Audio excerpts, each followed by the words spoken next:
pleasures of being here at the University of Vermont is being part of the faculty of the Alana U.S. Ethnic Studies program. It's a tremendous program, and we have the advantage in some ways of being a small cohort because we can reach across our kind of set racial and ethnic lines, you know. So we cover a spectrum, and really in some ways, because of the umbrella feeling of the program, the traditional lines, you know, between African American studies and Chicano studies and Asian American studies are collapsed in some way. And that has, again, real advantages because we can create a sense of a larger community outside of the communities, you know, in which we grew up. And that extends to the page, you know. What you think of in terms of kind of racial ethnic experience in literature extends beyond traditional, you know, narratives.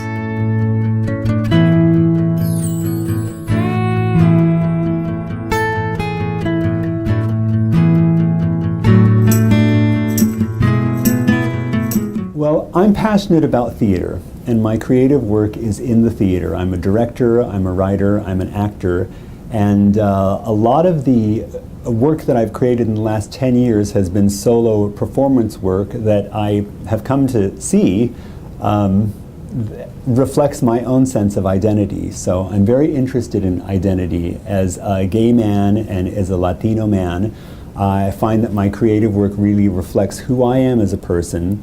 And in the last 10 or 12 years, I've really become interested and really knowledgeable about other people in the country that are creating work that addresses issues of identity as well in the theater.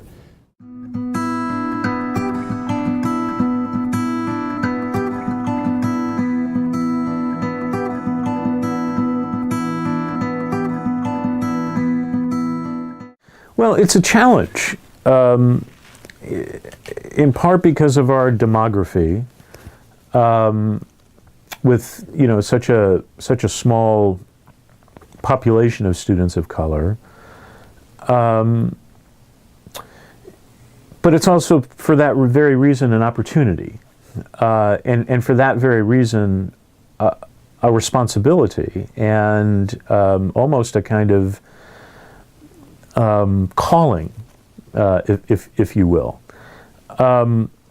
It's also true that we have at UVM, I think, an unusually large number of our white students, of various kind of ethnic backgrounds, who are really interested in all of this and can become, in many cases are already, even while they're still college students, kind of leaders in a new kind of discourse and a new dialogue about these very interesting issues. You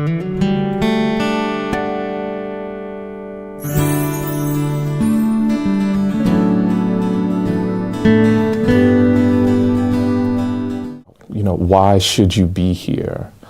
Because honestly, in some of my courses, particularly my big courses, I think a lot of students come into it skeptical, like, why do I need to be here? Particularly for my white students, I try to get them to understand that in talking about race, we're not simply talking about people of color. Right? We're not talking about black folks, brown folks, you know, Asian Americans, that we are also talking about you, white people as well. And to get them to understand that race is a sort of historical and social production, and that all people in this country are racialized, for better or for worse. And to begin to unpack and to really interrogate what it means to be racialized and how that has affected us positively in some senses and negatively. And so I really get them to try to understand that this course about black people in the city is really about you, my white students. And it's not simply a course about the other. The biggest compliments I have received have come from students who have said to me, I came to this class because I was fulfilling my diversity requirement, and I actually learned a lot more than I thought was even on the menu. There is a demonstrated effort on the part of the university to address this thing that we call diversity and to start understanding who we are as different people and as different cultures. My understanding of America is that if you look at its history and its culture, race and ethnicity, but race in particular, is really the central story of the country. All of these sort of social realities are sort of are made possible through a politics of race that I really think it's important for them to understand. And when I demonstrate it to them in that way, I think they kind of get it. They recognize, oh, this is just about Latinos, but this is actually about me.